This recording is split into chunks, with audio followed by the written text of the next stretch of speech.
What's up, good people? Welcome to TajeAstrology. It's time for a little astrology gossip. Let's take a look at these celebrities' astrological placements to see what they're really like behind closed doors and take a look at the energy that's around them. Yeah, we gonna be all up in their business, but keep in mind that all readings are for entertainment purposes only. So you ready? Let's go.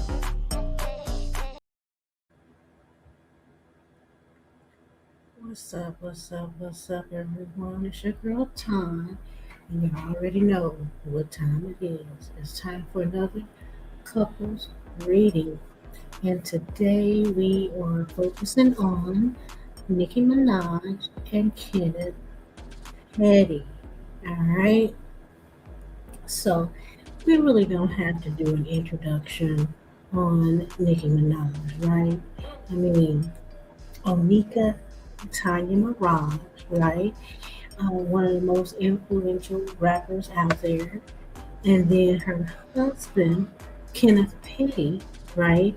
And, unfortunately, he is known for like serving time for sexual assault in 1995, right? And there's a whole story behind that. Now, there's mixed feelings on this couple, if you would, with her being, such a beautiful, talented person, rapper, and then with him having a dark past, and even how they met, there's like a whole story around that in and of itself. People they ask, okay, why is she with him? What is really going on with this situation, right? And I know recently she had kind of insinuated that they may not be together, or probably as couples do, argue, fight, no tell. So with that, I wanted to see what their astrological dynamics look like, right? Because me, along with everybody else, is interested to see, what's going on with this. So I am going to do it a little bit different today, right? So we're going to take a quick look at their sun, moon, rising, Mercury, Venus, and Mars really quick. And then I'm going to take a look to see what their couples chart look like, right? So are y'all ready? All right, let's go. Now, if you look at their placements, and this is their own individual placement, you will see that uh, Mickey is a Sagittarius and Kenneth is an Aries, right? And so, of course, this is a lot of fire, right? Sagittarius is fire, Aries is fire sign.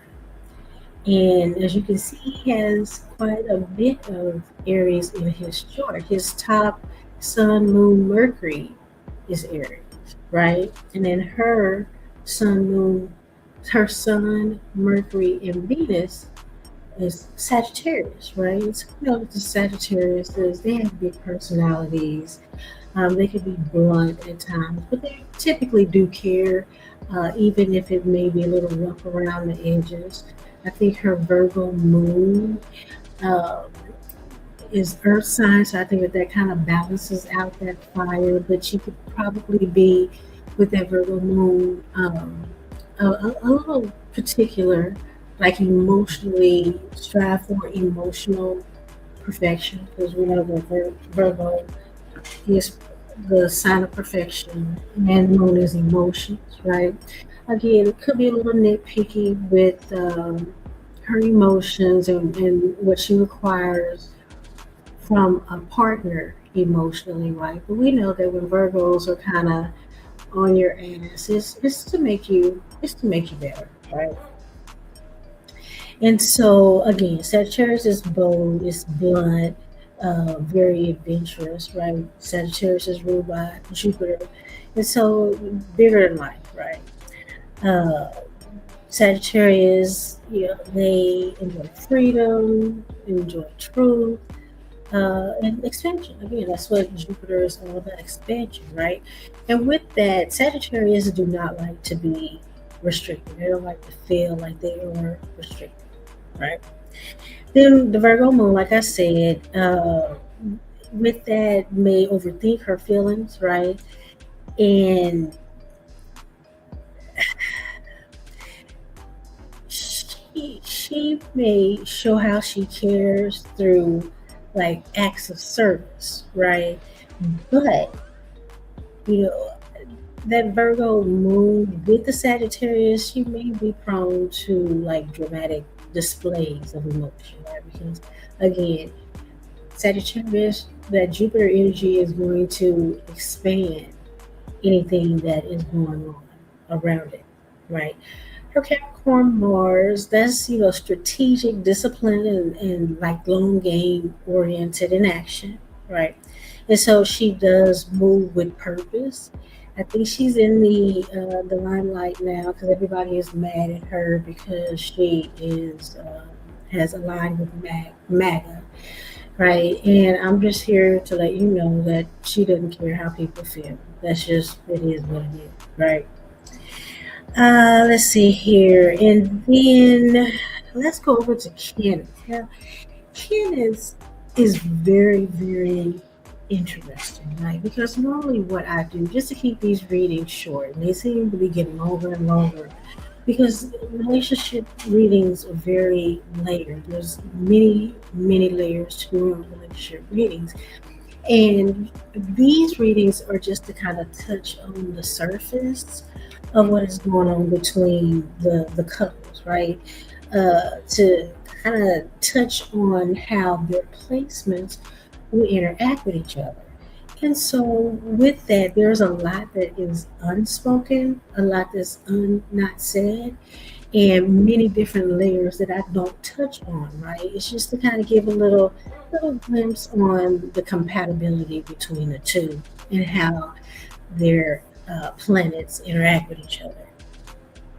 With Candace, because of the history of the sexual assault, I wanted to look a little bit deeper, which is typically I'll glance at the everyone's chart, but again, so the readings aren't 2 3 hours long. I just kind of touch on the surface. But I did want to take a look at his chart because, like it or not, his previous actions make up who he is, who he was, and what have you. And so, what I noticed about Kenneth's chart is that he was born, and this is taking into consideration the date of birth and location of birth. Let me see, for Kenneth, his date of birth I have is April 7th, 78 in Queens, New York. So given that information is correct, Kenneth was born during a South Node new moon eclipse in Aries. So for those who are into astrology, you probably went, oh, because that's a lot of energy. That is a lot of energy. It's a lot of Aries. We know Aries can be, as Aries is a fire sign. Aries can be spicy as hell. Aries can be, if pushed, not naturally, but if pushed, can be kind of mean and rude and aggressive. Then when you add in a new moon eclipse, a new moon is dark energy, right? Because the moon is right next to the sun. And so the sun isn't lighting up the moon at all. And it eclipses bring about karmic changes and has had a bad rap. So to have been born in that means typically, and you also have to take other placements. It makes an impact. And that person is impacted by the energy that came with that eclipse.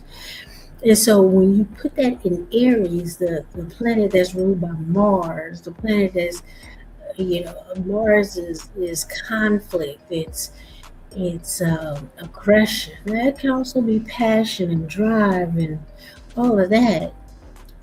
It it gives a different meaning, if you would. And so with this South Node new moon eclipse in Aries, okay, which holds his sun sign, his moon sign, the south node, as well as Mercury, right?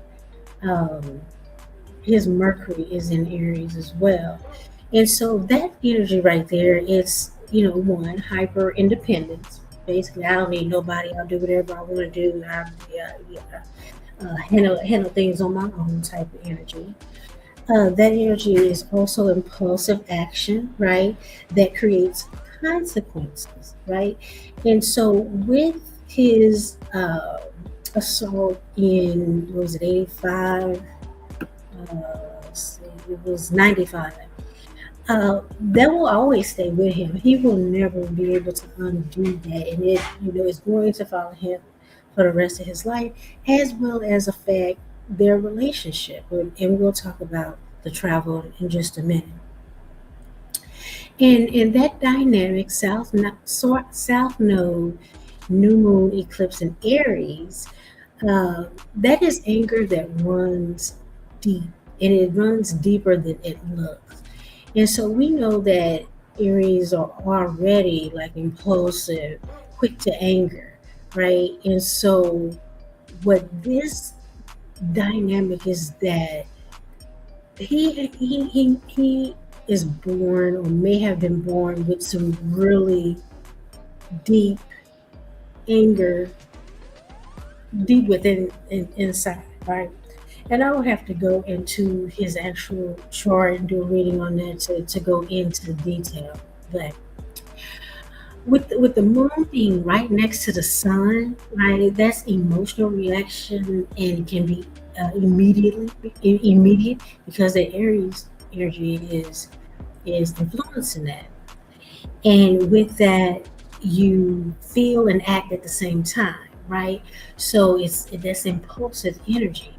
And so this is the energy that he was, and will be walking in, especially in the future, if he doesn't evolve into a higher being. Now, I'm not saying that he hasn't. I don't know what and who he is now, but the energy placements, it's a lot of energy, right? It's raw fire energy, and there's a lot of emotional intensity underneath, right? Again, direct, impulsive, uh, lots of passion behind whatever it is that he does, and quick actions, right? Aries, they are the babies of the zodiac, so there might be some childish behavior there. It may be Aries like to have fits as well when they don't get their way, because they're the very babies of the zodiac. And because they are the babies, they are the first zodiac sign of it. They're known to be leaders, and so that could be good, or be bad, depending on what the other chart placements look like. And so with the Venus, Taurus Venus, okay, so that placement right there, it's loyalty, possessiveness, sensual, wants physical attraction, and long-term security, right? Cancer Mars, that is protective, but like emotionally reactive, because again, Mars is uh, the planet of war. And so emotionally, this anger can be tied to hurt feelings, right? And this also represents, the Cancer Mars also represents sexual aggression. Now, they both have Chiron in Taurus, right? And this is core wounds around security, worth, stability, uh, and she needs consistency to feel safe, and he needs just that. He needs emotional stability around him in order to balance out. So they may balance each other out in that um, aspect. So overall, Sagittarius, she's independent, has independent spirit, practical emotional needs, She wants excitement, but also reliability. All right, because that's Jupiter energy with that Virgo moon, and he's got a assertive personality. He requires a strong need for loyalty and closeness, but there is dark energy that is due that eclipse energy. Okay, so let's just take a look at um, their chart here. So again, fire to fire chemistry, right? So that fire to fire Sagittarius Aries, that is high passion, it's excitement, a strong physical and mental spark, right? Again, touching back on that Chiron, uh, stability, self worth, uh, they can heal each other as well as trigger each other, right? Especially if one acts in a way that the other don't like, it can trigger up there because, in essence, they both want security, but what they require and what they offer may be two totally different things, right? And so Nikki does value freedom, right? And that is at Sagittarius Venus. While Kenneth, he values possession and consistency, and that's that Taurus Venus, right? And so this right here can create tension around independence versus control. Now again, Mars. We got Cancer, and then we have uh, Capricorn Mars. All right, so with Capricorn, that's going to be strategically, even at times of war, it's going to be strategic, right? And so I've seen a couple of videos of Nikki just like strategically, because I believe she's at war with Jay-Z, I think it is, or maybe his company or something along that line, and how she has laid everything out. I don't think that that's something that had just happened. She's been planning this strategically for a while. As where Cancer Mars, again, it reacts emotionally, right? And so it's quick, like you feel it, you act out. So it's a conflict in those styles, right? So I do think that the strength within their placements is passion, loyalty potential, right? And I think that on a core level, they do have shared ambitions, right?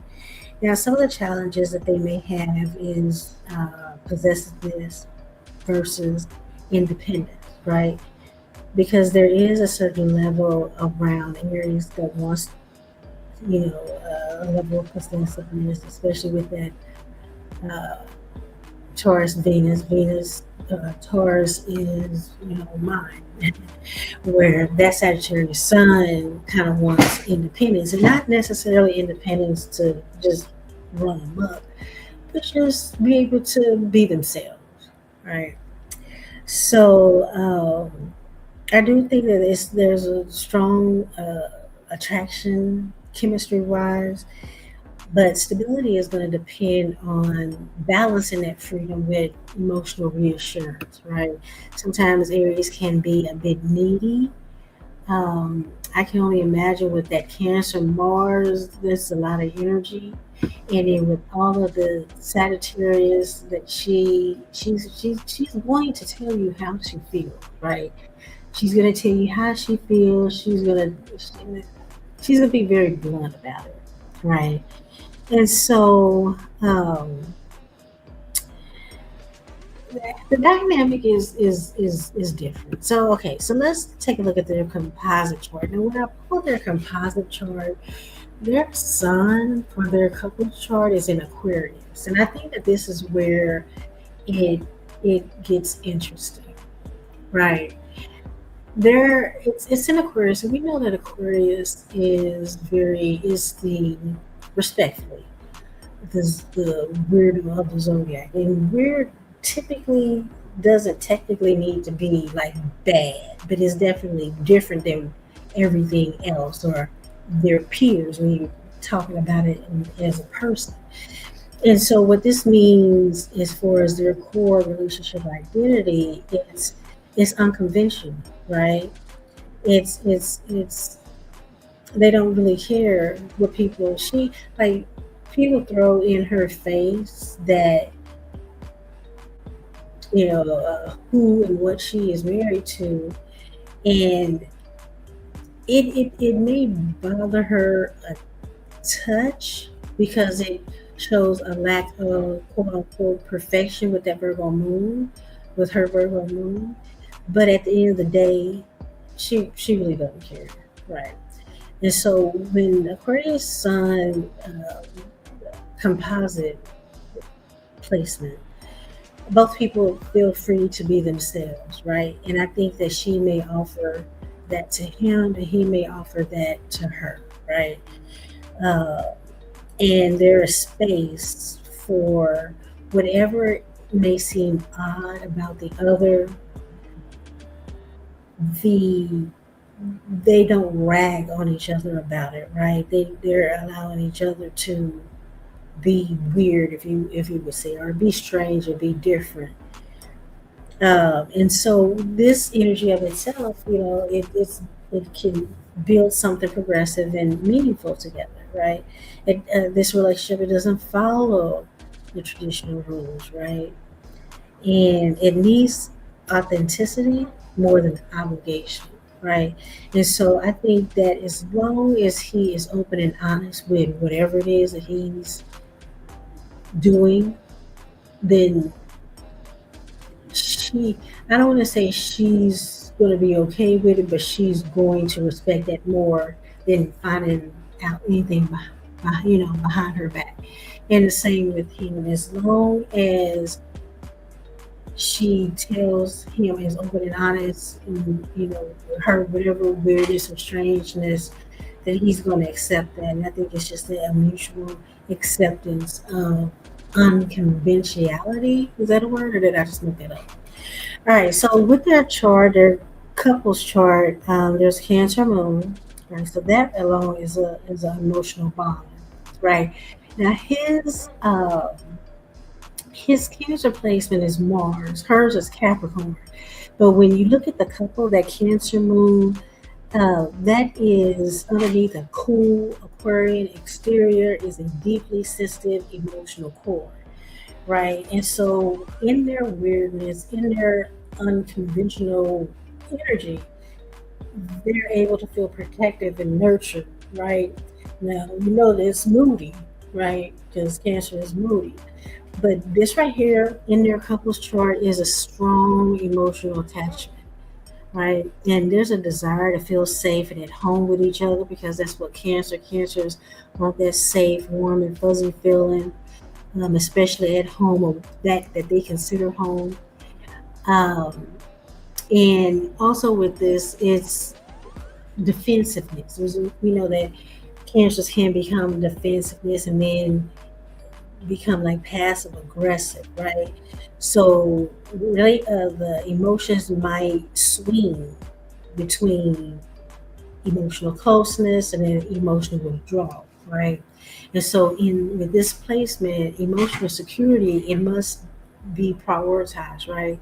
And this is without it, it just feels unstable. So with their couples chart, Aquarius Mercury, of course, the Mercury is communication style, and Aquarian Mercury communication style is communication through logic, ideals, and progressive thinking. And so they probably can have very good conversations with each other. They can have visions, forward visions, and they can have some very unconventional conversations, right? Like the conversations that they have is not typical for most couples, right? It's very different because this is an energy that their couples placement is Aquarius, right? And so, and with the flip with that is that one or the other or both, they can easily detach during conflict, right? Because we know that Aquariuses will, if they feel like they're doing too much, they can just go into, I don't want to say zombie mode, but they can just check out, right? And when there's communication that need to be had, that is not, Uh, so again, they need to be open minded, have open minded dialogue, and the freedom to speak honestly. And I think that with the short ruler being Aquarius and the communication being Aquarius, I think that is how they are able to stay together. Now, when we look at the Venus placement in their composite, it is Pisces. And this right here, it's romantic, it's spiritual, and it's karmic, right? It could be karmic. With Pisces and Venus is compassion, is forgiveness, it is idealization, and it's a deep psychic or like a intuitive bond, right? This also brings the martyr energy, right? Set yourself up for failure, and then once it fails, you know, play the martyr or the victim. And then with Pisces, Venus, Pisces already can blur the lines. And then when you add Venus in there, love, there can be, it can blur the lines in love. And so with this placement, it is a tendency to see things how you want to see them and just turn a blind eye to how they actually are, right? And, one partner might sacrifice too much just to avoid confrontation or to keep the peace. Uh, and so with this placement, it's just to maintain like the emotional boundaries. Love should not require one or the other to be erased, right? Who they are as a person. Now, Mars and Pluto is in the Libra house, right? And so this this conflict, it tends to be indirect or super direct or just avoid it altogether, right? Uh, I think that they may try to detach or avoid things to keep things nice, but then if one pushes the other, then it gets heated when shit is set on fire. So also it's sexual chemistry, it's romantic, it's probably balanced with the Libra energy, and it's focused on mutual pleasures. I think they may have mutual pleasures that are unconventional. I think that with that Pluto energy in Libra, there is a lot of testing of the relationships. Pluto also brings paranoia, obsessive behavior towards a relationship, since it's in that Libra house. But I think also that this placement can be very transformational, right? But resentment can build if truth is not expressed. That's why I said earlier it's very important that if they're going to do some weird shit, that they need to let the other one know. And I think, and when I say weird shit, it doesn't have to be bad, but it's probably something a little bit more than what the average person who doesn't have this Aquarian couple's energy chart would be okay with. Let's see. With that Mars, Pluto, and Libra, this also, it has aspects of aggression and conflict within a relationship. So Mars is in Scorpio, Pluto energy. This, it can cause some aggression. It's in the Libra house. So you look at the Virgo, Jupiter, Virgo, Saturn. So this is the growth karmic lessons. All right. So the relationship grows through practical effort, daily consistency, and improving one another. All right. So there may be a shared focus on health, work, service, and self improvement. Because I think that sometimes the things on the outside looking out fail to see that they're regular people outside. Well, she's, I guess, the celebrity, right? But together, they're regular people, right? And so they have regular people concerns, health, work, service, that type of thing. And so I think that outside of her celebrityism, they have just regular interactions, just like regular people do, right? And I think that sometimes we tend to hold the celebrities at a higher standard as if they don't deal with regular life, right? Um, let's see, Jupiter. So Saturn,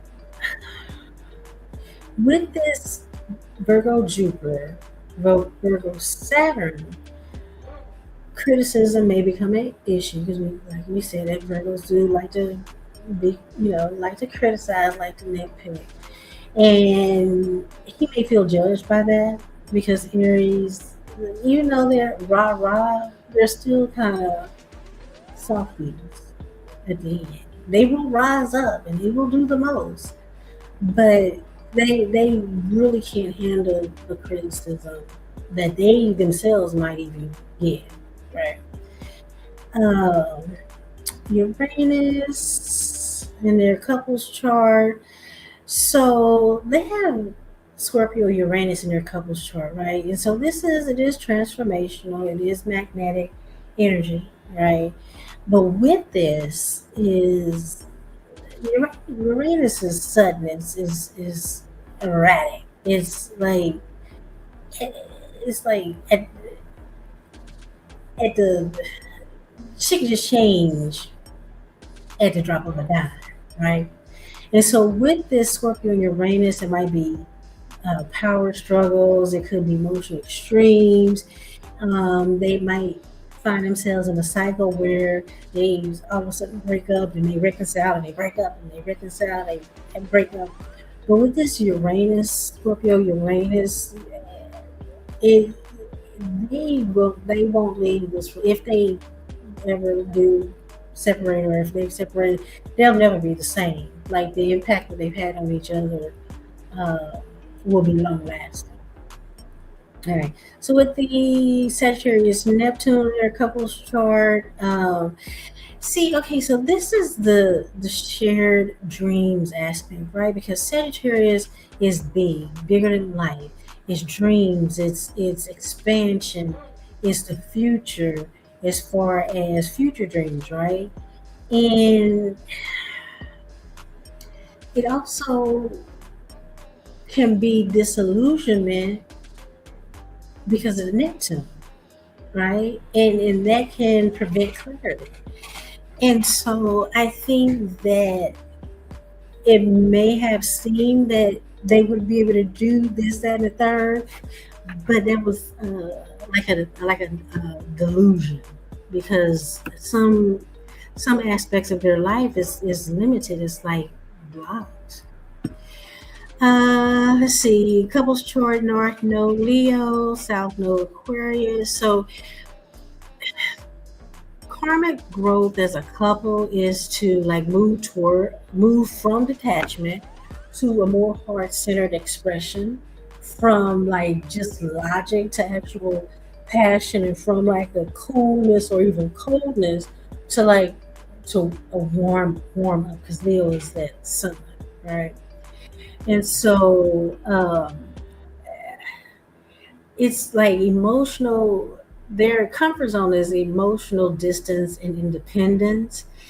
And this is with their couple chart, their growth path should be like more towards like vulnerability and visible devotion. I think that like their chart feels really, I don't know, it's a very unique, interesting chart. Now they're in their natal charts. Taurus is Chiron. Chiron is in Taurus. Nothing has changed in their couples chart, and so again, their relationship It may trigger wounds around the security, work, stability, money, material, comfort. There may be a fear of loss, abandonment, not just feeling valued. Um, Healing can occur on the flip side of Chiron, Taurus.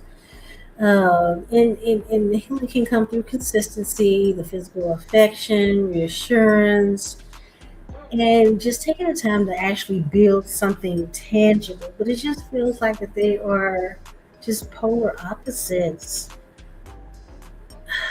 Very, I keep saying it's interesting, but it has a very interesting feel to it. So, I think that at its highest expression, evolving expression, that this bond can like transform both partners and teach them how to merge independency with intimacy. It just feels like they get each other, but they don't like a serious connection. Like, I don't know, maybe it's just the Aquarian energy. Yeah, it just it like I said, polar opposite imbalance.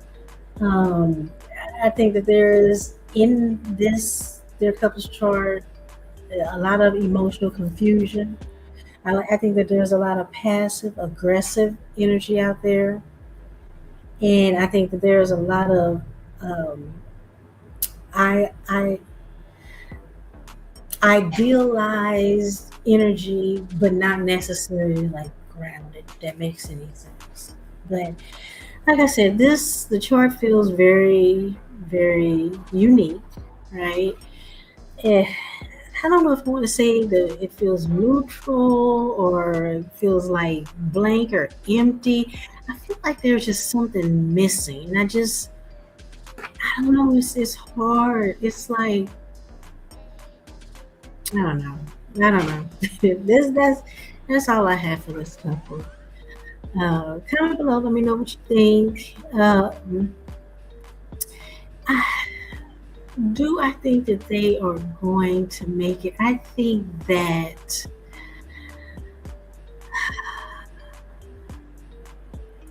I can't. I can't. It, there's so much detachment, but then there's an understanding. I don't know. I would say a 50-50 because I think that they know that it's not too many other people are going to understand them the way that they understand each other. And so with that, it's kind of like, okay, well, do I run the risk of getting with someone else who don't get me, or do I stay here and just kind of endure and I don't want to say endure, like I don't think that they hate each other. I just think that a soul level uh, soul tie, emotional intertwining of the spirits have occurred. I don't know. It's hard to express, but comment below. Let me know what you think. And if you're interested in looking at reading with me, just check my website out, TajeAstrology.com. I will be opening up my books for March, so there's only a few spots available. So go and get your book in today. All right. All right. Well, I will see y'all in the next video. Peace.